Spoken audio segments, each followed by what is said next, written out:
Fala, meu povo! Já ouviu falar de Pero Vaz de Caminha? Vamos relacionar com o descobrimento do Brasil e o primeiro texto escrito sobre as terras brasileiras. Estamos falando da Carta do Descobrimento e vamos discutir nesse vídeo. Chega mais! Fala, meu povo! Hoje é dia de falar de Pero Vaz de Caminha e sua famosa Carta do Descobrimento. Carta do Descobrimento que muitos professores de história estão aí com picuinha com a gente, dizendo que não é para chamar Carta do Descobrimento, é para chamar Carta do Achamento. E você, o que é que acha disso? Eu acho um nome estranho, né? Mas não é que é coerente o que eles estão questionando, porque se fosse Carta do Descobrimento, seria a primeira chegada, né? E aí, pessoal, vamos falar aqui em história, né? Olha que eu não estou nem levantando aqui as hipóteses mais complexas e mais polêmicas. Mas se a América, da qual o Brasil faz parte, foi descoberta em 1492, que sentido faz eu dizer que descobriram o Brasil em 1500 se a América já havia sido descoberta? Não faz sentido, né? Então, já sabia que tinha território aqui, faltava simplesmente achar. Então, por isso que o termo mais adequado hoje é Carta do Achamento. Inclusive, o Enem prefere o termo Carta do Achamento, mas eu não vejo quase ninguém falando de Carta do Achamento. Chamam Carta do Descobrimento ou simplesmente Carta de Pero Vaz. Não é isso?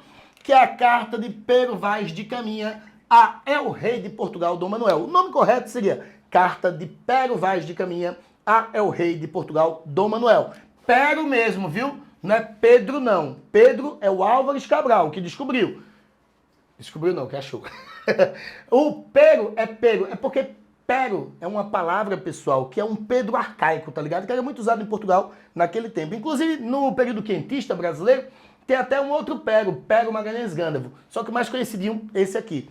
Quem era Pero Vaz de Caminha? Ele era escrivão mor, ou seja, o escritor mais importante da frota de Cabral. Ele estava viajando com Cabral com a função de quê? Relatar tudo que ele estava vendo. Para quê? Para quê? Para dizer para o rei de Portugal. Você sabe que o rei de Portugal não estava interessado somente em encontrar essas terras. Ele queria saber o que ele podia explorar dessas terras. E ele precisava ter um olheiro, vamos assim dizer, um espião, uma pessoa de confiança dele que pudesse trazer essas informações. E aí o escrivão mor era o Pero Vaz de Caminha. O Pero Vaz de Caminha escreveu essa carta, pessoal, no ano de 1500, durante o período que eles estiveram aqui.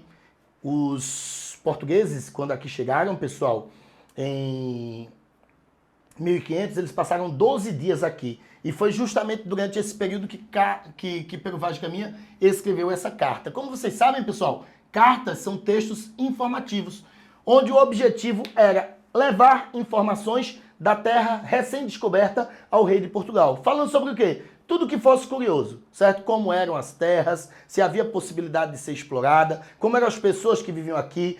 Não é uma literatura feita para pessoas que estavam aqui no Brasil. Era uma literatura feita para ser levada ao rei de Portugal. E aí, por isso, a Carta de Caminha foi guardada para ser levada ao rei. Por que eu estou dizendo que foi guardada para ser levada ao rei? Porque o Caminha não entregou a carta ao rei, pessoal. Vê que doideira. Um mês depois, o Pero Vaz de Caminha morreu, pô. Eles saíram daqui, eles conseguiram voltar para a rota até as Índias e lá em Calicut ele foi assassinado pelos mouros. A carta foi guardada e levada ao rei, mas não foi ele quem entregou. Inclusive, para sua curiosidade, essa carta ficou escondida porque ele era um documento secreto. E haviam muitas informações importantes para as nações que eram inimigas de Portugal, que podiam invadir essas terras. Então essas informações ficaram guardadas. Somente 277 anos depois, a carta ficou pública. Então durante 277 anos, a carta, pessoal, ela era de posse apenas do rei de Portugal. Ela ficou guardada na Torre de Tombo e só foi descoberta em 1777, depois de um incêndio que rolou no Arquivo Nacional Português, que era a Torre de Tombo, tá certo? Ó, essa carta tem objetivo informativo e ela demonstra dois interesses de Portugal. Os interesses material e espiritual de Portugal. Baseado em quê? O que é que a coroa portuguesa queria explorar de nossas terras? Nossas possíveis riquezas. Do que a Igreja Católica se interessava em nossas terras? dos índios para catequizar. E isso fica bem claro durante os trechos da carta. Tem uma parte da carta que o Pero Vaz de Caminha diz assim, não posso dizer ao certo se tem ouro, se tem prata ou qualquer metal precioso nessas terras. Viu que ele disse, eu não posso dizer, porque ele estava há poucos dias, né? Passou 12 dias somente, ele não tinha como explorar esse território. Aí ele diz, não posso dizer ao certo se tem ouro, se tem prata ou qualquer metal precioso. Mas a terra em si é de muitos bons ares e o que plantar nela vai dar pelo bem das águas que tem. Veja só, ele ficou super interessado em explorar esse território porque ele viu fertilidade das terras. E ele deixou claro que não sabia ainda se tinha ouro ou prata.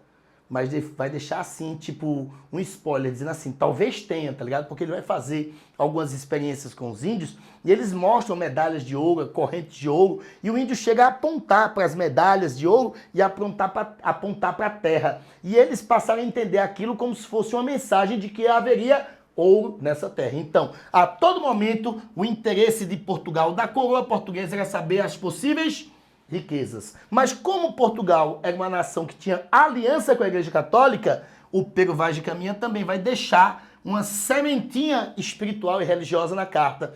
Quando ele no final diz assim, mas a melhor coisa que Vossa Alteza tem a fazer por esta terra será salvar essa gente. Ou seja, ele deixa claro que os índios aqui seriam uma possibilidade de catequização. E aí você vai ver, pessoal, que durante todo o período quinhentista brasileiro, que é a produção textual do século XVI, Portugal vai investir nessas duas condições.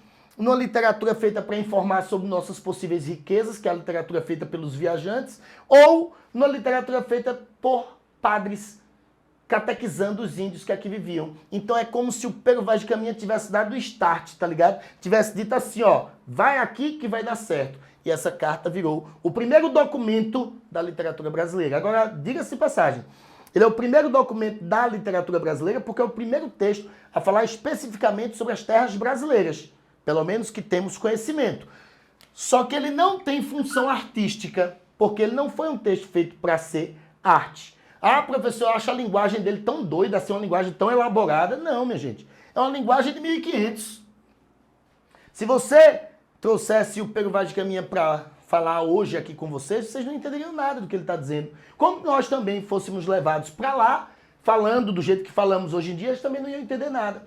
Então, não é uma linguagem mais elaborada. Lembre-se, ele está falando com o rei. Então, como ele está falando com o rei, ele tem um certo tratamento, certo mais preocupado, porque está falando com a figura máxima do reino. No entanto, não foi feito para ser arte. É simplesmente um texto informativo sobre as terras e o homem do Brasil e é considerado o marco inicial da literatura nacional. Se você gostou desse vídeo, você vem aqui, curte, compartilha em todas as redes sociais e não se esquece, se inscreve no canal, beleza? Falou, tchau, tchau!